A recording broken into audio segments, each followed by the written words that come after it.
The $1 million question.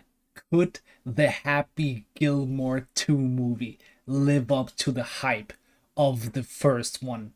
Well, we're here to talk about it. So, obviously, you can't go into a review without praising the first Happy Gilmore movie. That movie is an absolute freaking classic, bro. I literally rewatched it yesterday with my girlfriend, and she watched it for the first time ever and she liked it. I was just like, it was awesome, bro. Rewatching that movie. It's not even, I rewatched it like a couple of months ago, but I rewatched that movie at least a few times a year, bro. At this point, man, I think that movie is so unbelievably freaking phenomenal, man. It is an absolute classic amongst classics, man. So getting this second Happy Gilmore movie, I thought the pressure was definitely on for this movie, but I'm also kind of, I don't know, man. Like, you get a second movie so many years later, and in general, just like, a sequel is never really as great as the first one a lot of times, man. But we got this new one right here.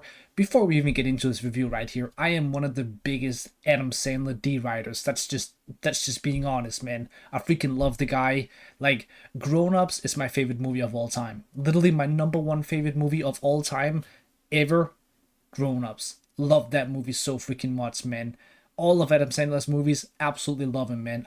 Like I said, bro, I'm just a D writer. Just being honest with you, man. But we have this Happy Gilmore 2 right here, man. And well, all of these years later, you gotta do something with this movie to bring Happy down and all of this stuff, right? So, like a slight spoiler, right? But it's literally at the start of the movie, right? Obviously, we see what happens. He swings the club, hits his wife right in the face, and she dies.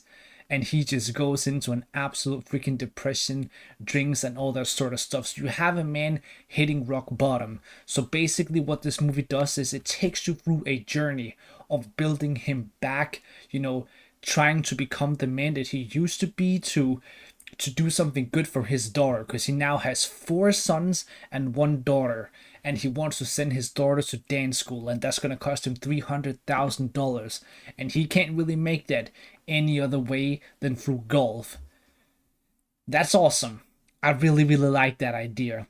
Then you get into this whole new like era with like the TikTok shit and stuff like that. I almost want to call it, right? Like, so basically, you have this new company, which well, they want to make golf more interesting, so they do a crazy version of golf. I don't even know how to explain it. You just gotta watch the movie to find out, man. But it's basically TikTok golf.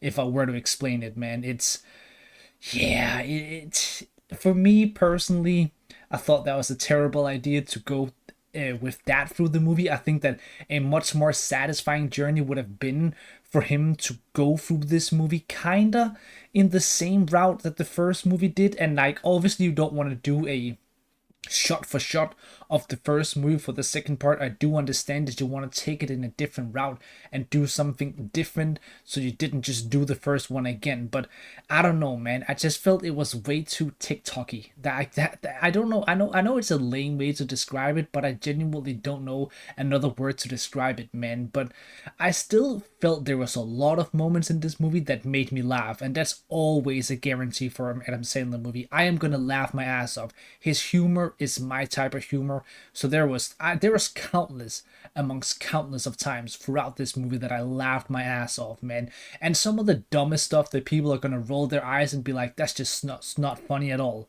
To me, that's like the funniest stuff, man. I just have that terrible humor where that stuff just gets me, man. But as an overall, if I were to just quickly combine this into a small few sentences, the movie's disappointing.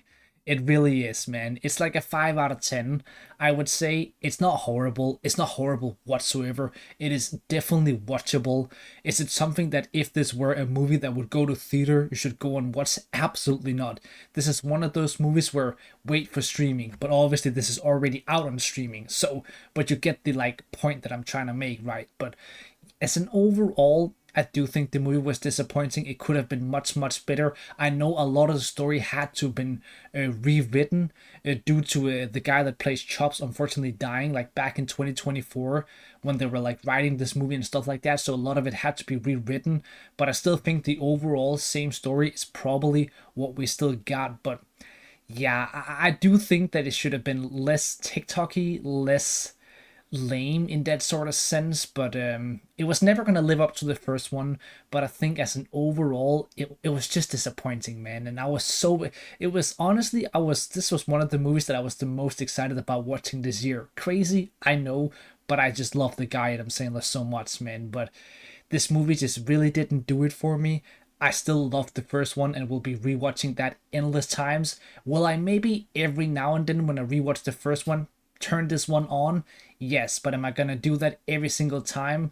No, it's not one of those ones that I want to rewatch it over and over. Maybe I want to watch like once or twice, but that's about it, man. So a little disappointing, but honestly, it's not really like I expected anything else, I suppose. But I really wanted this one to be great, but yeah, it just really didn't hit the mark for me.